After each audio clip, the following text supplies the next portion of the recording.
What's going on, you guys and everyday Canadian? I just wanted to do a quick update on the hot pepper plants. Decided to grow a tomato upside down. I figure all the nutrients that go up a plant, why not let them go down to the leaves and see how that turns out. So we'll look at some of these plants. I forget how many varieties I have. I got some blueberries, some spinach.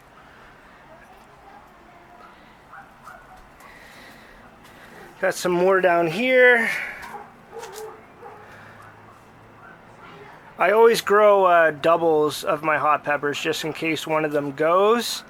I was at Lowe's the other day and picked up one of these hoses. They're actually for garden beds.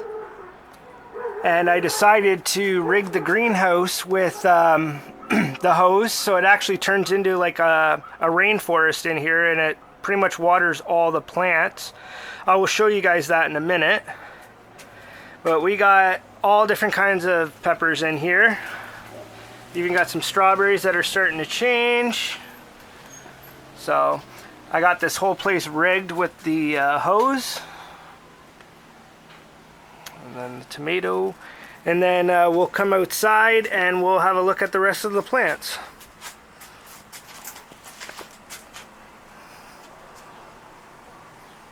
So over here I have the habanero. If you're a hot pepper grower, you have to have a habanero, which I picked up and bought. You know, nothing wrong with that. I like habaneros, so that plant is doing really well. Picked up some tomatoes. Tasha and the kids really enjoy them. So we also have tomatoes growing. Over here I have the Carolina Reaper. She's doing very well.